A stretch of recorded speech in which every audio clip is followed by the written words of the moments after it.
सभी को जय मसीह की।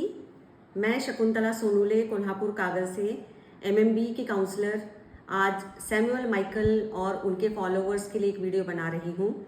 मैं चाहती हूँ कि इस वीडियो को आप ध्यान से देखें और जिन बातों को मैंने इस माध्यम से रखा है कृपया आप इस पे गौर करें।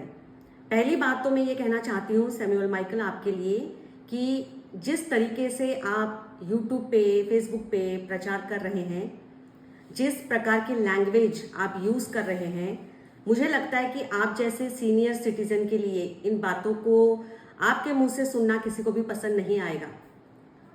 ये बात मैटर नहीं करती कि आप किसी के ऊपर कितना गुस्सा है या किसी के ऊपर आप कितना जलन रखते हैं, लेकिन आपकी लैंग्वेज अच्छी होना ये भारतीय संस्कृति है।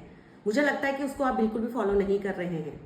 दूसरा ये कि हम प्रभु यीशु मसीह को जानने वाले, पहचानने वाले और परमेश्वर की राज्य की बाट जोड़ने वाले लोग हैं।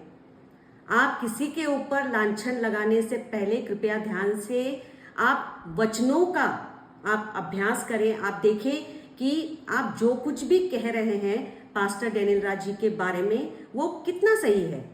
देखिए, अगर आप व्यू बढ़ाना चाहते हैं, अपने फॉलोअर्स बढ़ाना चाहते हैं, उसके लिए बहुत सारी बाकी भी आपके लिए उपाय हो सकते हैं, लेकिन पास्टर डैनियल राज जी के बारे में बोल के अगर आप व्यू बढ़ा रहे हैं, अगर आप अपने फॉलोअर्स बढ़ा रहे हैं, तो दैट इज डेफिनेटली रॉन्ग, क्योंकि वो आपका माध्यम नहीं होना चाहिए।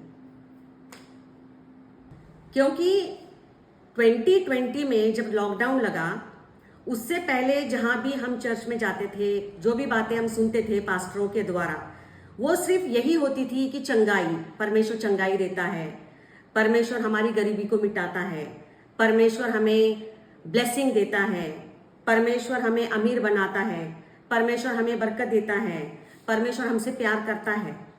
लेकिन 2020 में जब हमने पास्टर डैनियल राज जी को सुनना शुरू किया तो उन्होंने हमें बताया कि हमारा परमेश्वर हमसे प्यार भी करता है और हमारा परमेश्वर भस्म करने वाला अग्नि भी है। इसीलिए हमें परमेश्वर को बिल्कुल भी हल्के में नहीं लेना चाहिए, और ये मैं सुझाव आपको भी देती हूँ माइकल सैमुअल, कृपया आप इस बात पे गौर करें आज। दूसरा ये कि आप लोगों के पास चर्च को सिखाने के लिए, चर्च को बताने के लिए ऐसा कोई टॉपिक तो था ही नहीं, ना पहले ना अब। और अभी आपको क्या हो गया है कि जो पास्टर डैनियल राज जी सिखा रहे हैं, जो वचन को कंप्लीटली फॉलो करके जो सिखा रहे हैं, अभी आपको लग रहा है कि आपके है ना, आपकी जो उत्पन्न है ना, आपका जो इनकमिंग है उसके ऊपर कंप्लीटली पानी फिर गया है। तो आप लोग चिढ़ के जो वचन में बताया भी नहीं गया है वो आप है ना, वो आप लोग सिखा रहे हैं। तो इसका मैं एक एग्जाम्पल आप सभी व्यूअर्स को आज मैं देना चाहती हूँ। मैं चाहती हूँ कि आप ये सब वीडियो ध्यान से देखें। आपको एक चीज बता दो, जिस दिन मेरे को डर लगने लगा उस दिन मैं सोच लूंगा कि मैं प्रभु यीशु मसीह का नहीं हूं। क्यों क्यों हाँ, अभी आपने देखा इसने कौन वीडियो में क्या बोला है, हाँ, कि पास्टर भी नर्क जाएंगे, बिशप भी नर्क जाएंगे, बाकी सारे भी विश्वासी नर्क जाएंगे, सब जन है। ये ईसाइयों के लिए ही तो बोल रहा है, क्रिश्चियंस के लिए तो वो बोल रहा है, ये कोई बाहर के लोग तो है नहीं भैया।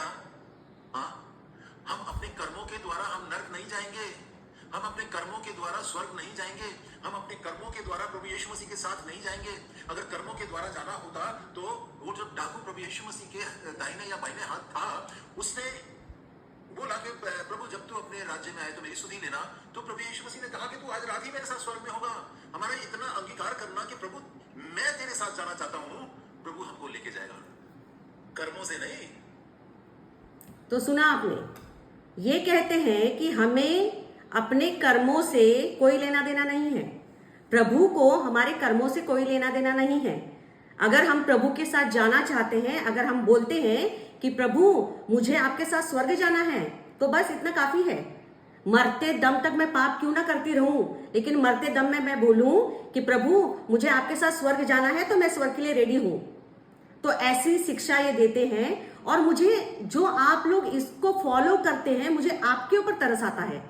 ऑन व्हाट बेसिस, क्या है ये पास्टर हैं, लीडर हैं, एक्चुअली ये है क्या कि ये सिखा रहे हैं आपको और आप लोग इनको फॉलो कर रहे हैं पूरा कंप्लीटली वचन के बाहर। देखिए, बाइबल में हमें इस जो इन्होंने अभी बोला कि डाकू है ना, जो डाकू का उदाहरण दिया, मैं ये वचन आपके लिए पढ़ना चाहती हूँ। लूका रचित सुसमाचार उसका 23 अध्याय और 40 से लेके 42 वचन क्या कहता है। इस पर दूसरे ने डांट कर कहा, क्या तू परमेश्वर से नहीं डरता? तू भी वही दंड पा रहा है जो मैं पा रहा हूं, है ना, वो डाकू बोलता है। और हम तो न्यायानुसार दंड पा रहे हैं, क्योंकि हम अपने कर्मों का ठीक फल पा रहे हैं। पर इसने कोई अनुचित काम नहीं किया। तब उसने कहा, हे यीशु, जब तू अपने राज्य में आए तो मेरी सुधि ले। ये कहते हैं कि अपने कर्म से नहीं, लेकिन मुझे बताइए कि हमें अपने मुख से कबूल करना है कि मैं पापी हूं और प्रभु यीशु मेरे पापों के लिए क्रूस पर बलिदान हुए, तब मेरा उद्धार निश्चित है। ये कहते हैं कि अपने कर्म से नहीं। हम अपने कर्मों के अनुसार अगर हमारी इच्छा है स्वर्ग जाने की तो हम जा सकते हैं। इस तरह की बातें ये सिखाते हैं और आप इसको फॉलो करके बैठे हुए हैं।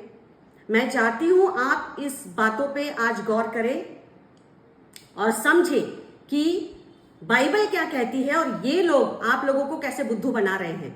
और दूसरा, ना ये स्वर्ग जाएंगे और ना इनके फॉलोवर्स स्वर्ग जाएंगे। तो कृपया आप इस वीडियो को ध्यान से देखें, आप समझें और गौर करें कि बाइबल क्या सिखाती है। आप बाइबल में इन वचनों की पड़ताल ना करें, आप बाइबल पढ़ें, आप बाइबल सीखें और आप वचन में स्ट्रांग बने, ताकि ऐसे लोग आपको भरमा ना सके। Thank you.